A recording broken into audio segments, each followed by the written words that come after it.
welcome to the Onion Buns.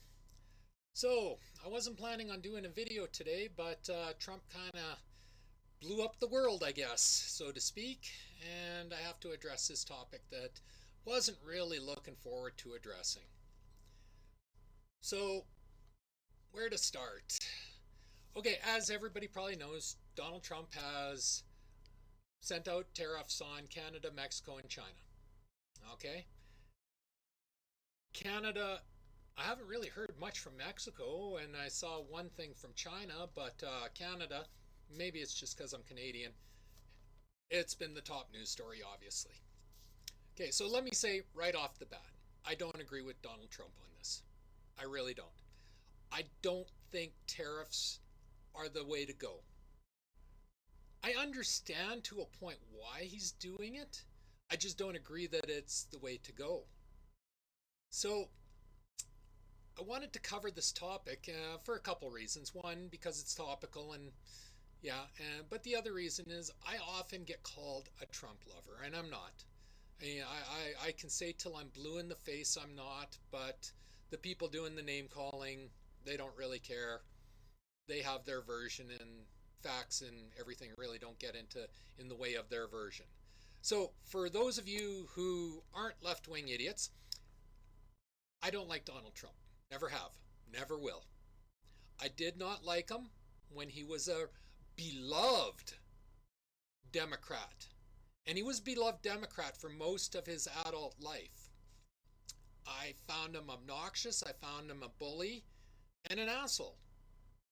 And I think pretty much everybody I know can agree those are definitely his personality traits. I did not like him as a C-grade celebrity. I know a lot of people loved his Apprentice show, and I will admit I laughed a bit when he went after Rosie O'Donnell because, well, let's face it, she kind of deserves it. But overall, I didn't really see the worth of that show either. And I don't like him as a Republican president. Now, here's something to think, though. I, unlike a lot of people I know, do not suffer from Trump derangement syndrome. And I don't suffer from Elon Musk derangement syndrome. Anytime Musk or Trump does something, I sit down and I look at it. I go, okay, what's he doing? And I try to think, why is he doing this? Because even though he's an asshole, an egomaniac, a bully, and everything else, he's not a stupid man. He knows what he's doing. You may not agree with how he does it, but he knows what he's doing. And I certainly don't agree with how he conducts himself most of the time. Again, he's an asshole, he's crude. It's his personality. But when you're dealing with somebody like that, you need to read the room and understand the personality that you're dealing with. I have a buddy, he's a die-hard alt-left socialist. So when I'm talking to him, I know to avoid topics that will set him off. And most of the time I can do that because I've read the room, I understand the personality that I'm dealing with. It seems to me a lot of people think Donald Trump is going to suddenly start kowtowing to their personalities. And that's not his personality. That's never been his personality. It never will be his personality. So you need to understand this. And you got to, especially to somebody with that much of an ego, you have to play to their ego. You can still get him, you can still influence him and even manipulate him. But you got to play to his ego. You can't just go in and start making demands. It's like, I grew up in a Ukrainian town. I love the Ukrainian culture. I love the Ukrainian food. Too much, I think. I got really nothing bad to say about Ukrainians in general, other than maybe the old babas that stood on the corner talking about me in Ukrainian and I couldn't understand a word they were saying. But otherwise, I got no hard feelings for Ukrainian people at all. But unlike a lot of people who do suffer Trump derangement syndrome, I watched that full interview with Zelensky, and I knew the minute Zelensky walked in that this thing was going to blow up. You could tell it all over his body language. Zelensky did not read the room. He did not understand who he was talking to, who he was making demands of, and it blew up in his face. And that's really all that was about. You had Zelensky, who, from everything I saw, has a massive ego, trying to bully a bully. And, well, yeah, it rarely works out. So, anyway, that's going a little off topic, but, so that's how I view Trump. When he does something or says something, I look at it and I say, okay, why is he doing this? Is there a reason, or is he out to lunch? Like, recently he came out about his Bitcoin. I think that is moronic. Bitcoin is a pyramid scam, and it's going to blow up in his face, and I think he's an idiot for doing it. But it's his mistake, and hopefully the American people won't suffer too much when it collapses, because the Bitcoins always collapse. So, yeah, so it's not like I'm giving him carte blanche to do everything. I just approach it on a step-by-step issue, which brings us to the tariffs. Now, a lot of people are trying to float the idea Trump didn't tell us what he wanted. And yes, Trump changes his mind a lot. Or at least he goes off script, and you're left scratching your head on, well, he didn't mention this last week, so what's going on here? But since the start of him taking power, he has mentioned three consistent things. He wants the borders closed, something Justin Trudeau flat out refuses to do. He wants the fentanyl stopped. Now, I look at this issue a little different than the other people with Trump derangement syndrome.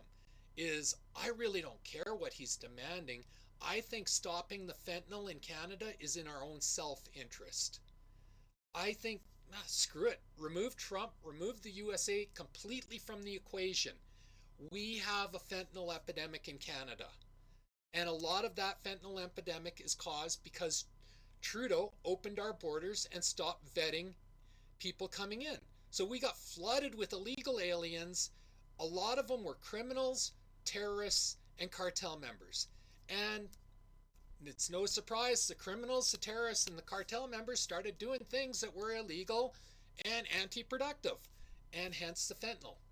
So in the last 2 years, we've seen a few busts, but in the last month, really, we've seen more busts in the last month or two than we've seen in the last 10 years. And, I'm not going to cast aspersions, but come on, people, there's got to be a reason why these fentanyl labs that we knew where they were not being raided, because everybody knew where they were. The RCMP came on record and said they knew where they were. CSIS, the Canadian Spy Agency, said they knew where they were. The FBI in the States have said they knew where they were. Both border guards, Canadian and American border agencies, have said they knew where they were. But nobody was doing anything about it until Trump started complaining. So, to me, this is a Canada problem, and it's one we should have addressed years ago, long before Trump was even in the issue, in the picture. But it wasn't the will of our government. And there is the real problem, is our government doesn't care about this stuff. Our government is just filled with virtue signalers and, just identity politics and just pushing special interest. Our healthcare transfers are at a record low under Trudeau.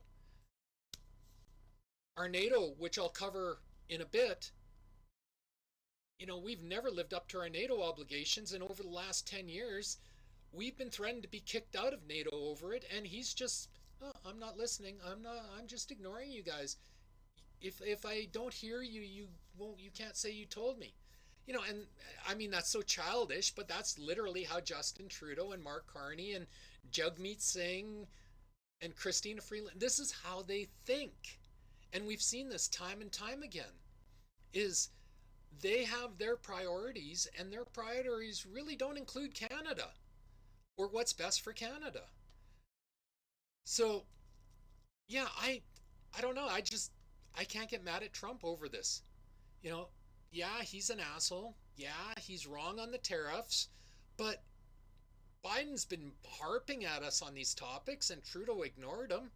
So, what in Trump's personality made anyone think he was going to soft shoe it? Again, read the room.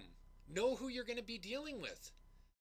So, I don't know. I find it frustrating that so many people are getting so bent out of shape when these are issues that should have never become issues.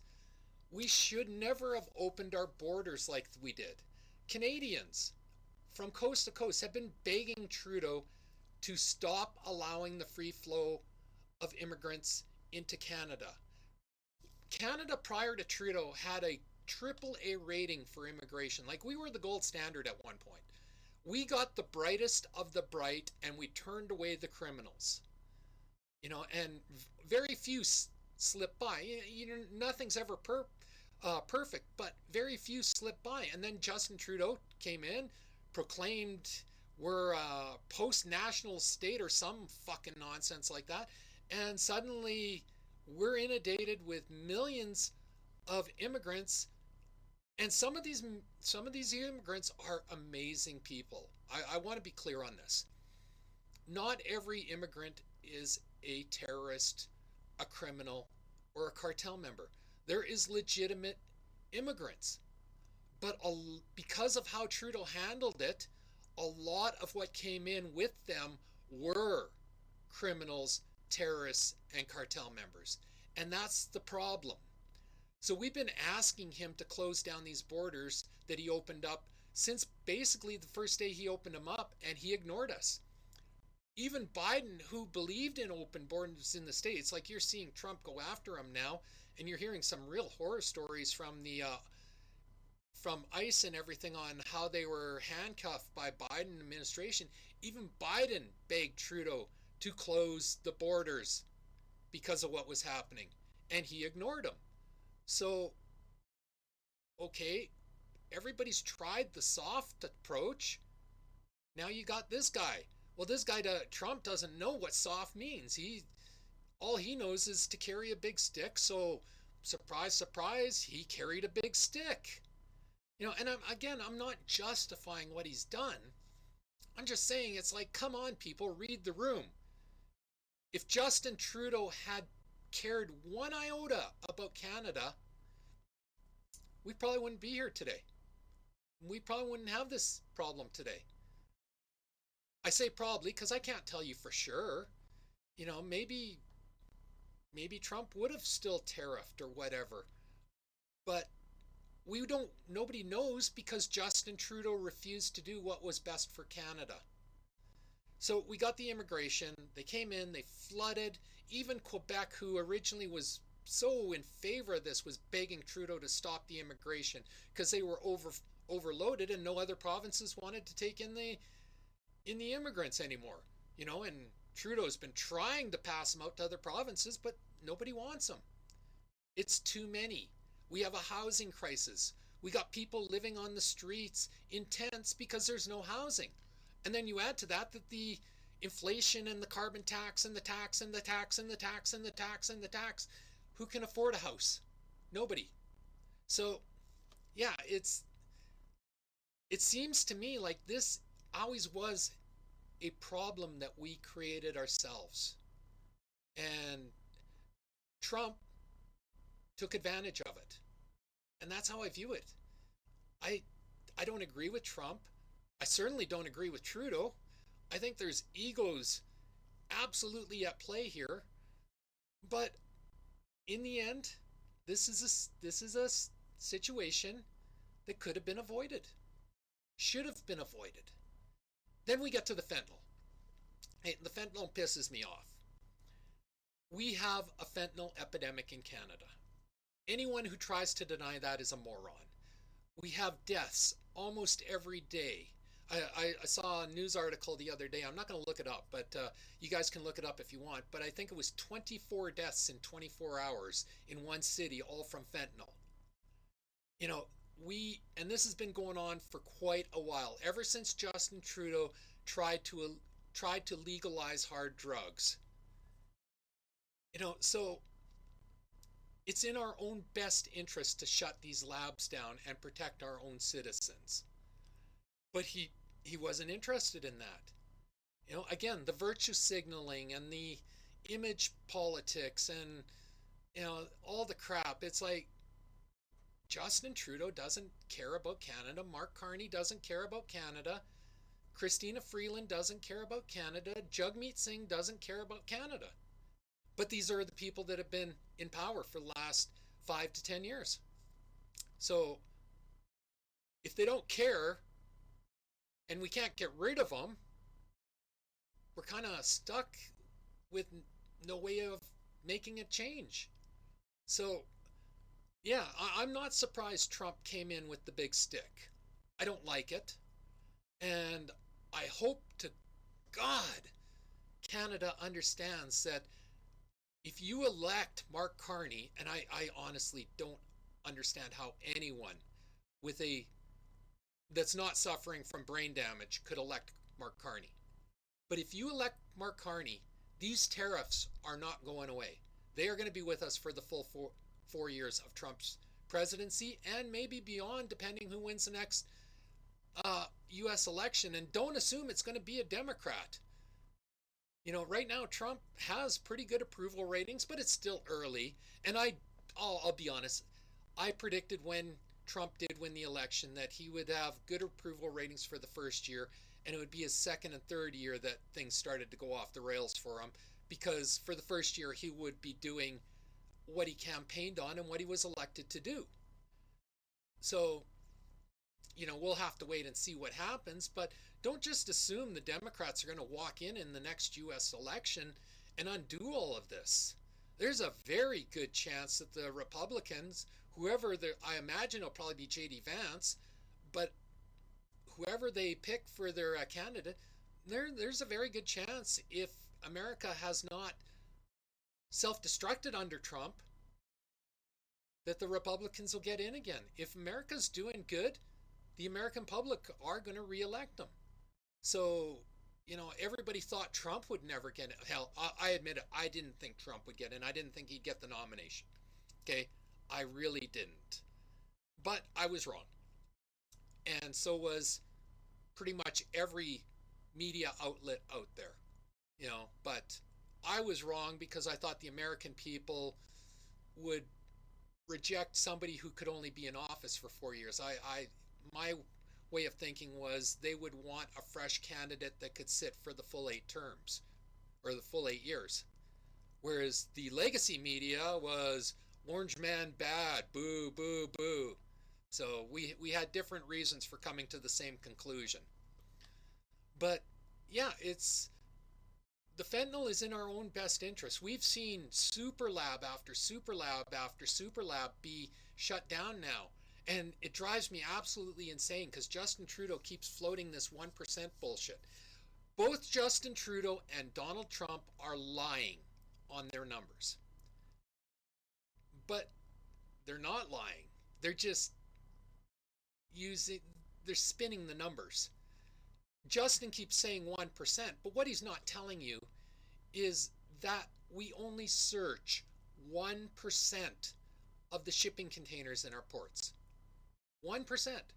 So what Justin's telling you is in that 1% of the shipping containers searched, 1% of the fentanyl found goes to the States. Okay, so if they find 10 grams of fentanyl in 1% of the shipping containers, then 1% of fentanyl goes to the States and the other 9% comes to Canada.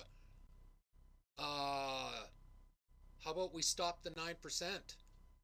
If we help the States by cutting the 9% and eliminating their 1%, but what about the other 99% of the shipping containers that aren't searched? How much fentanyl is in there? We've seen Falkland, BC just had the world's largest fentanyl super lab busted. And it was hilarious. I was telling a buddy of mine this, and he looked it up on his phone. He's like, oh, I guess you're telling me the truth on this. I'm like, yeah, I don't lie. He's like, and then he starts scrolling and he's scrolling and he's scrolling and he's scrolling until he found that one left-wing outlet that's would tell him what he wanted to see, and he said, "Oh, well, see, they say none of the fentanyl in that super lab was going to go to the America, so it doesn't matter." And it's like, it's a super lab built on the border of BC and America. And you really think unnamed sources are going to tell you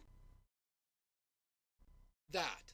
Like, come on, common sense. It's just common sense. You're doing a super lab on the border of the US Canada BC border. Obviously, the fentanyl is going into the States and the fentanyl is going into Canada. And, you know, it's not going overseas, or very little of it's going to go overseas. It, I'm sure they have plants in Russia or some other country that they can manipulate that. UK maybe. I'm hearing a whole bunch of horror stories from the UK media, so maybe it's in the UK. But anyway, the point is, they're not going to use the Canadian lab for that. They're going to use the Canadian lab for Canada and the United States. Now, just because none of this fentanyl made it to the United States does not mean previous shipments didn't make it to the United States.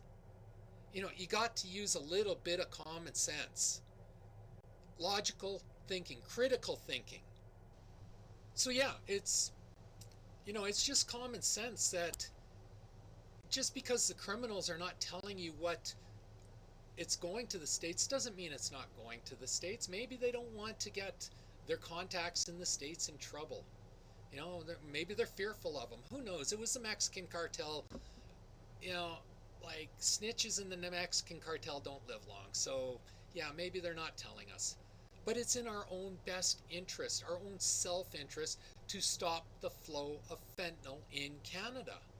And if by extension we stop the flow to the States, all the better. That's just great news. But our focus needs to be stopping it in Canada. And it just drives me nuts that nobody wants to take responsibility for this, and they just want to blame somebody else or make excuses. Stop making fucking excuses. Just shut down the labs. Plain and simple. Shut down the labs. It's not that hard. We have the RCMP knows where it is, CSIS knows where it is, the border guards know where it is. Shut them down. If we don't have the manpower, let's use our military. Shut them down. Arrest any Canadians working in them. Deport any criminals found in them. But, yeah, so I can't really, for the three things Trump said, I can't get mad about. I can get mad that he's tariffing us, and I am. I can get mad that he didn't try more negotiation, but I can get equally mad that Justin Trudeau doesn't fucking listen to anyone other than himself and his other virtual signalers. So, I honestly can't say if I was Trump, I would have handled it any differently, because Justin Trudeau doesn't listen. Never has, never will. It's like one of the things recently that's really ticked me off is the booing of national anthems. Okay, I get that these people are booing because they think it's sending a message. It's not sending a message. It's making us look tacky and stupid. If you want to protest, go out in the street and protest. If you want to go online and rant and rave and vent, go online and rant and rave and vent. You want to call your MP, call your MP.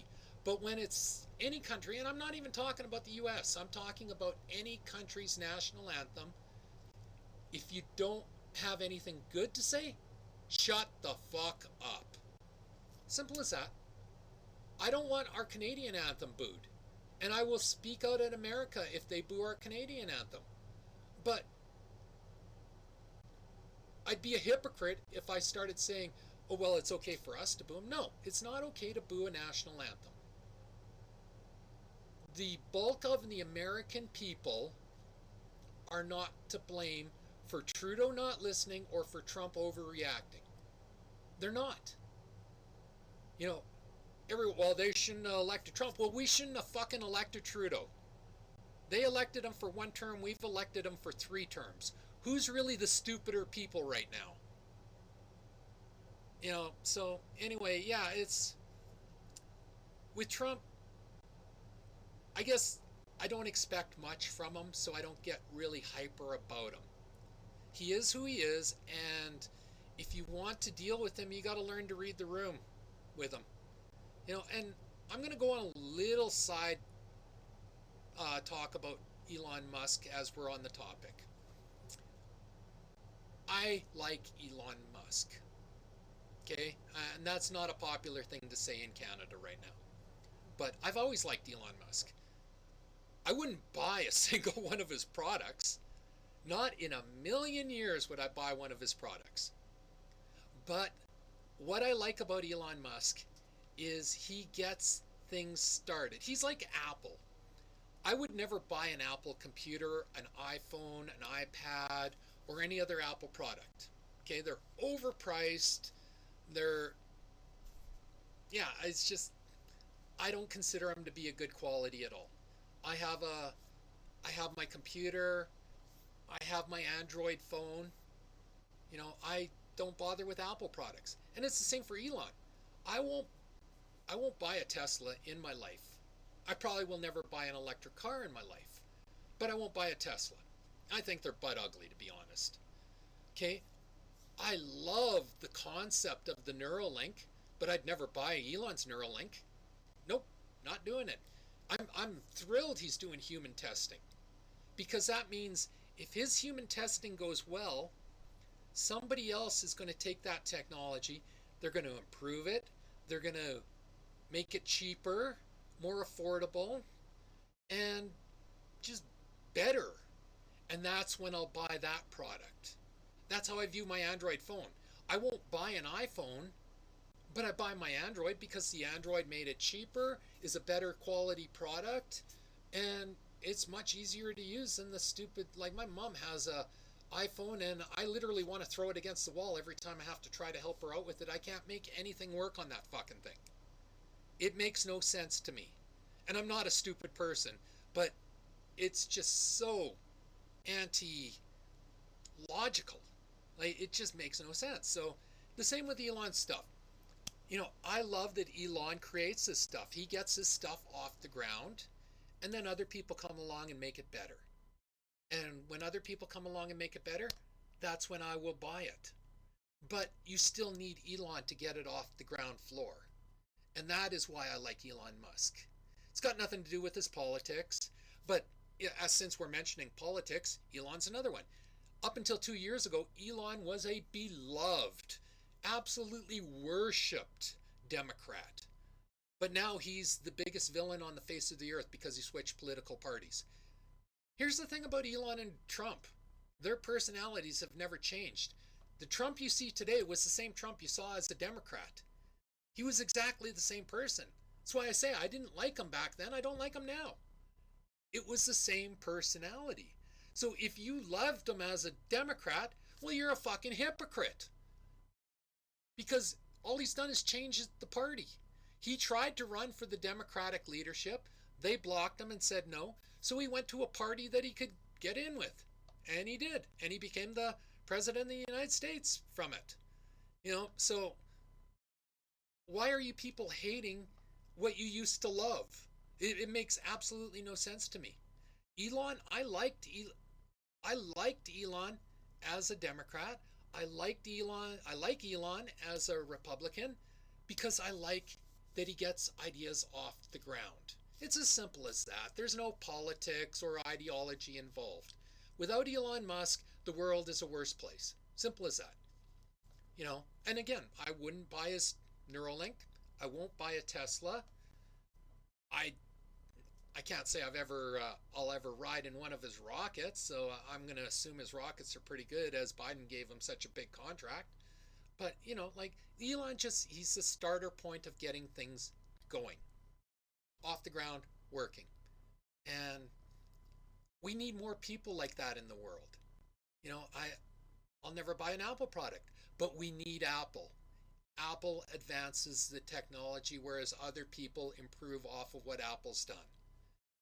So yeah, and by extension with Elon is the Doge kids. I love what Doge is doing. I won't lie. I love it. I don't know if they're overextending themselves.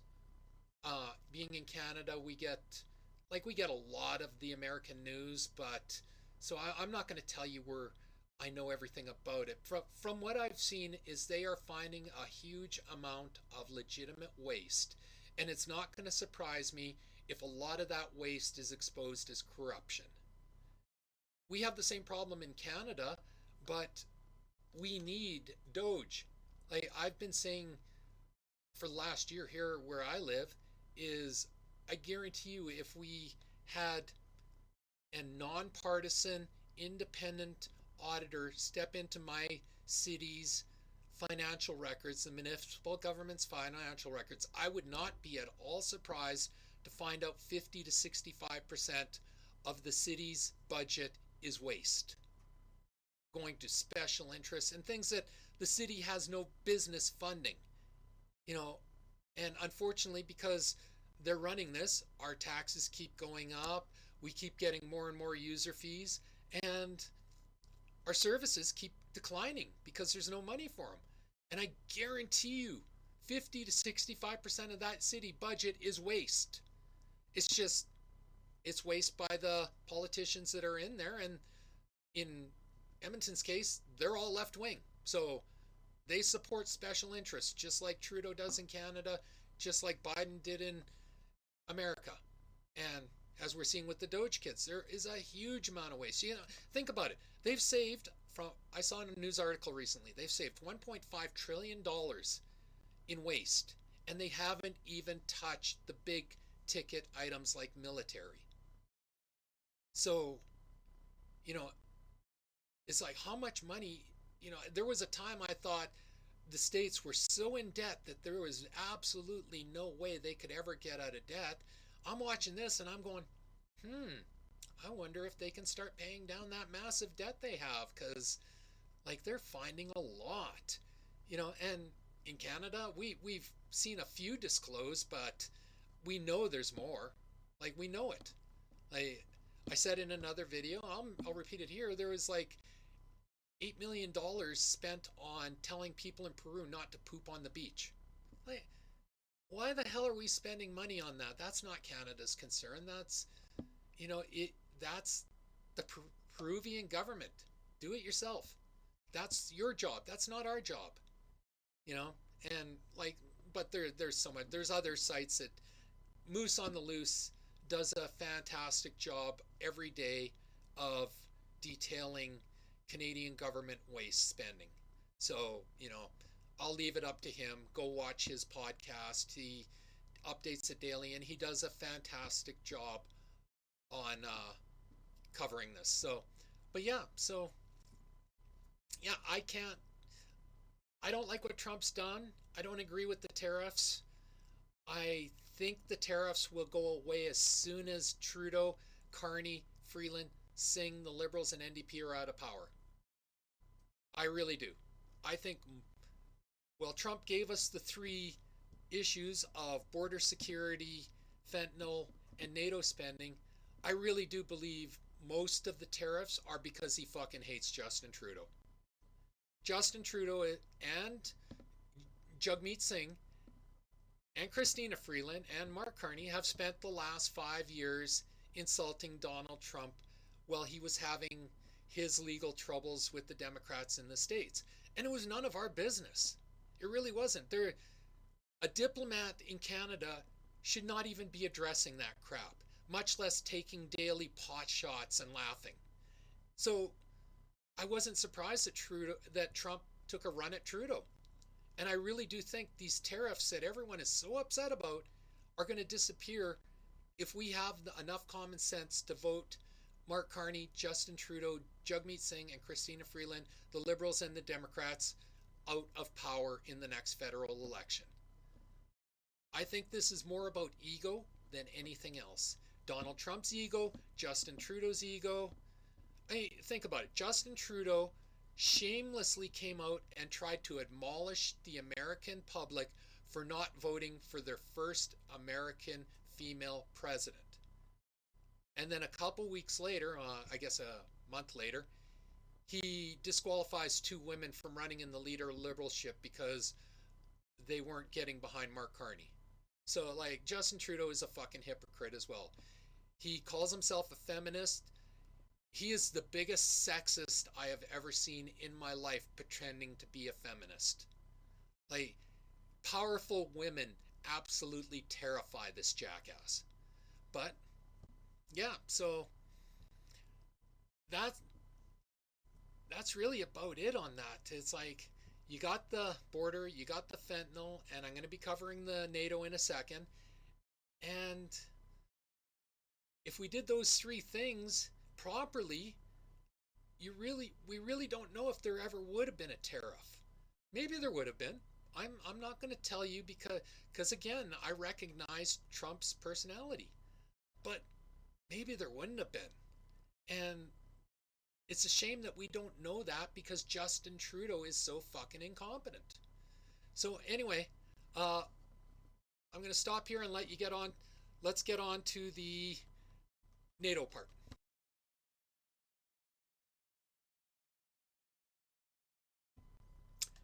Okay, so let's get started on the NATO issue. The simple truth is Canada has never lived up to its NATO obligation. We were brought in I think it was 1947, and we've never once met our NATO obligation of a 2% GDP. Now, this isn't a modern issue, obviously. This goes back to 1947, but government after government after government has never met its obligation. So everybody had to know at some point this was going to blow up on us. I've pulled up this article here that I want to read to you because this is from October 26, 2024. So this was Joe Biden. This was not Donald Trump. This was Joe Biden. Okay, the NATO 2%, a deeper issue in Canadian defense. And by the way, this is from a very left-wing educational McGill Journal of Political Science in Toronto. I believe it's Toronto. Might be Montreal. I can't remember now. So here we go. Okay, first off, I'm going to go on a little sideline here. Take a look at this picture. Here we have Justin Trudeau waving at absolutely nobody. Everybody's back is fucking turned to him. But he's standing up there waving at nobody. And this is an ongoing thing with Trudeau. He waves at empty tarmacs. There's been pictures where there's absolutely nobody on the tarmac and he's going, "Hi!" Oh, fuck, I hate this guy. Anyway, called the most powerful alliance in history by the United States, U.S. President Joe Biden, the North Atlantic Treaty Organization, NATO, prides itself as a beacon of democracy. Since Putin's seizure of Crimea in 2014, each member nation has been required to pledge 2% of its GDP to defense spending.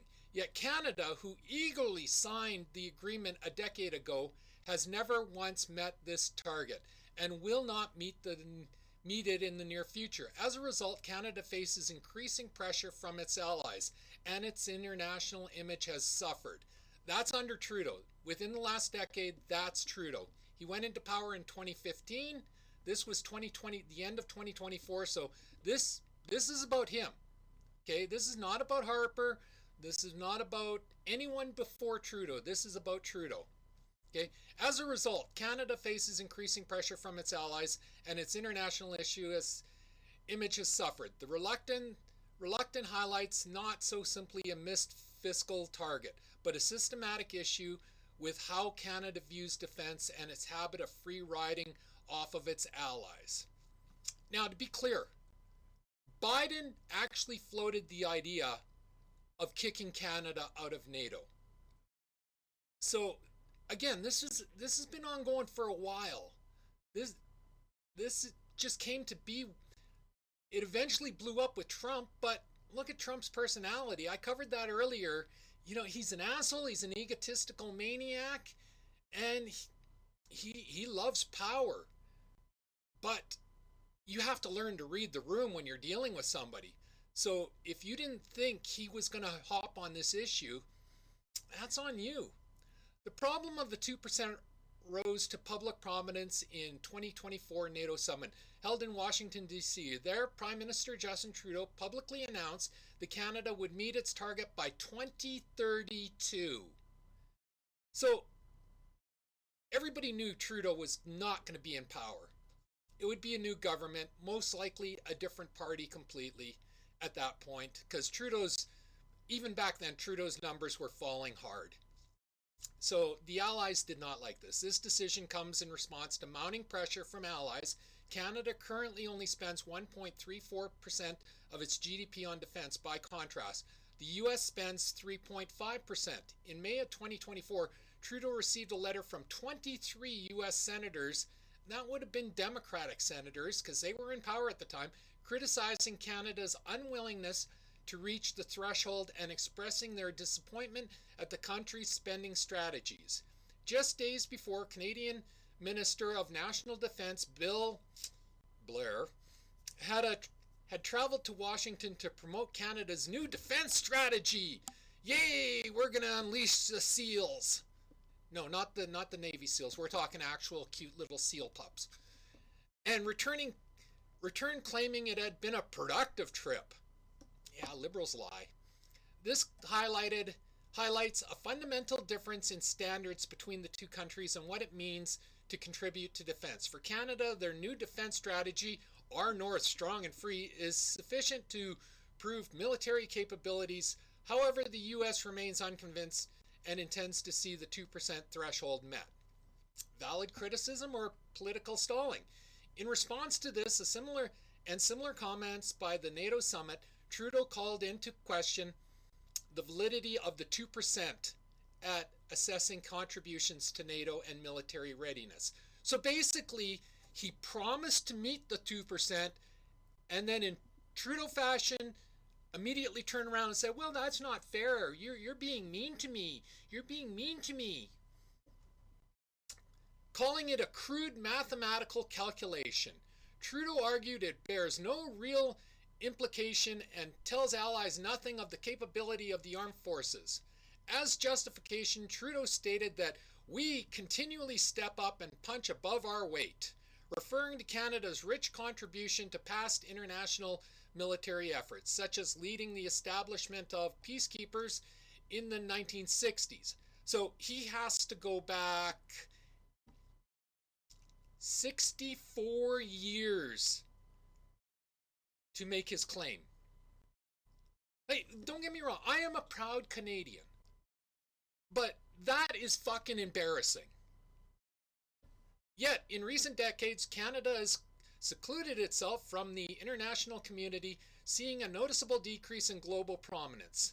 Again, this all happened under Trudeau. Our international standing has plummeted, contrary to what the CBC and CTV will tell you. If you tune into the Australian news, the BBC, or any of the other channels you can pick up easily on the web nowadays, you will see Canada has a horrible international reputation now. Basically, it's looked at, if I want free money, I'll ask Justin Trudeau for money, but we're not going to include Canada in any of the talks anymore. This is evident by 2 failed bids for a temporary seat on the United Nations Security Council. Again, and the UN loves Trudeau. That they actually do love him because, if they need money, they ask him, and he runs a deficit in Canadian taxpayer money and hands it over to him, no questions asked. Commentators have also described Canada's foreign policy as confusing and compromised, with no clear goal.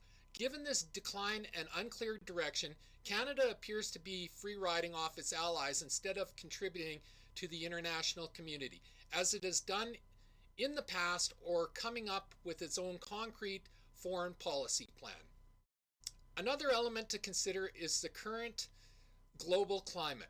Russia's invasion of the Ukraine has once again spotlighted NATO.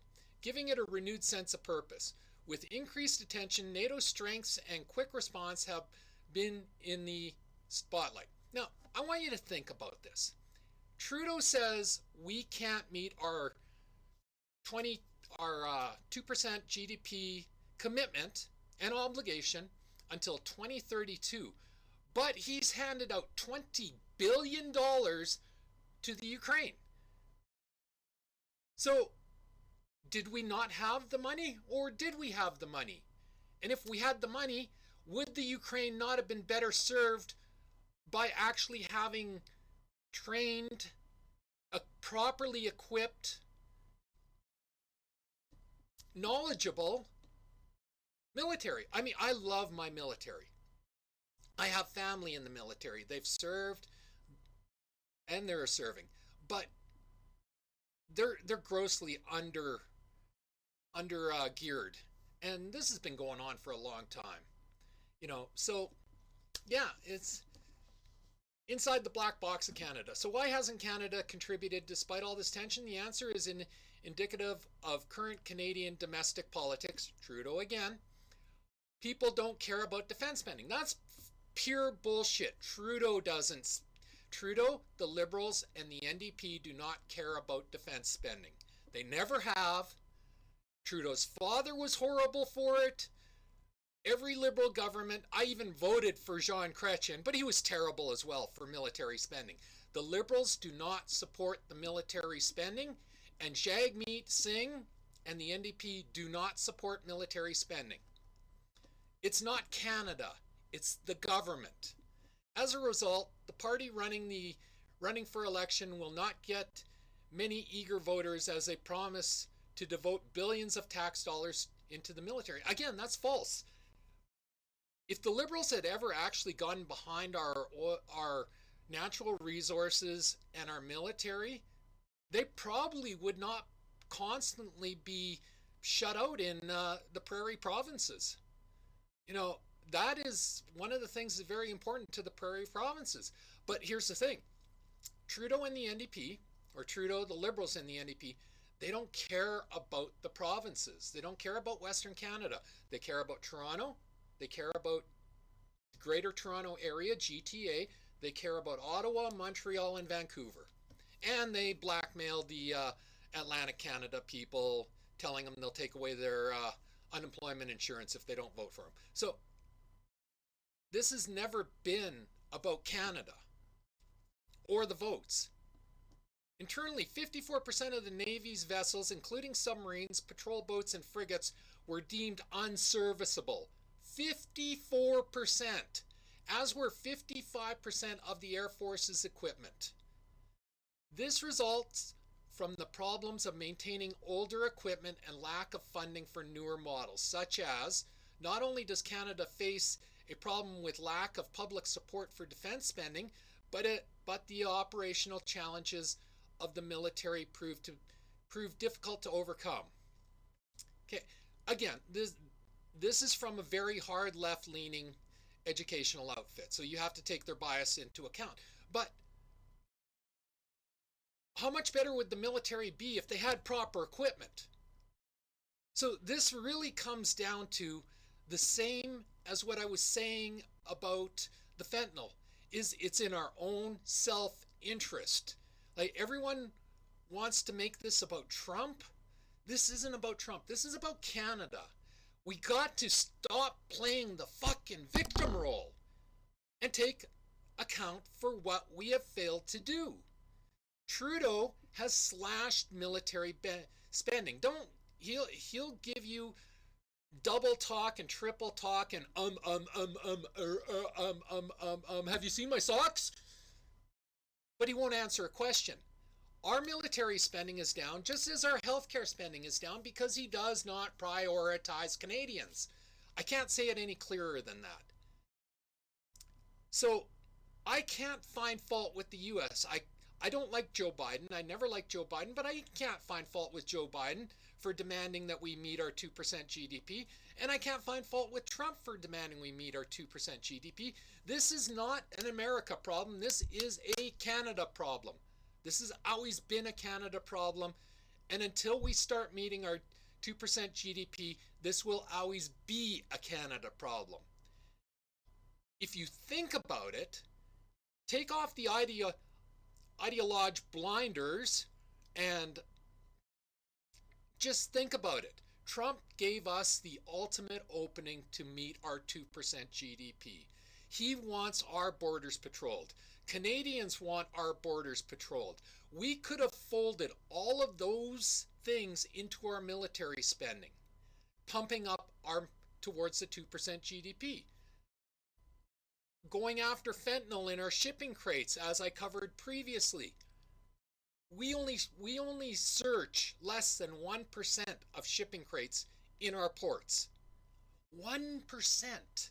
Now, Trudeau wants to throw out the 1% figure, but that's 1% of seizures. So we are getting 1% of 1%. How about we get our inspections up? How about we hire custom agents at our borders and we roll it into our military spending? There we go again. That gets us closer to our GDP, but he doesn't want to do that because he doesn't think it's important. He's never thought it's important. The truth is, as you saw with before, up until 2024 or 2022, sorry, there really was no fentanyl arrests or busts happening. He was actively telling the RCMP not to. And the RCMP have come out and complained about this. So, the problem is a Canadian problem. And even though I absolutely hate the tariffs, and I absolutely think Trump is wrong about them, nothing he's been telling us he wants goes against our own self-interest. And I don't see how that's a problem for us. It's a problem for Sockboy, but it's not a problem for Canada. Just do what's best for Canada for once in your fucking life, Trudeau. Carney's no better. He's going to be no better. He's going on about how he's going to axe the tax because Poilievre was getting polling number boosts for saying axe the tax. But Carney's not axing the tax. He's cutting the consumer carbon tax so that he can increase a hidden carbon tax on producers. Okay, what do you think's going to happen when the producers' costs go up? It's going to get put onto the consumer. So it's still a consumer carbon tax. It's just not present. You don't see it. So you can go, oh no, there's no carbon tax. Yeah, there will be. It'll be even higher. It'll cost us even more. But that's a different topic. So again, as far as the NATO goes, I don't see the problem. Spend to the 2% GDP. Do what's right for Canada. That's all it is. It's got nothing to do with Trump. It's got nothing to do with Biden. It's got nothing to do with Macron. It's got nothing to do with the UK or Germany or Russia or anyone else. It's a Canada problem. Let's fix the fucking problem.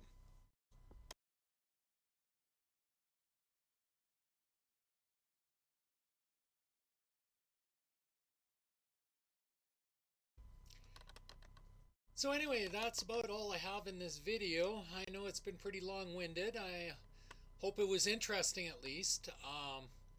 As always, if you liked the video, leave a like and subscribe. If you didn't like the video, leave a dislike. Always feel free to leave a comment. Don't worry, I don't swing my cane too strongly if I dislike your comment. And pew pew pew and shit. Thanks for watching. Bye.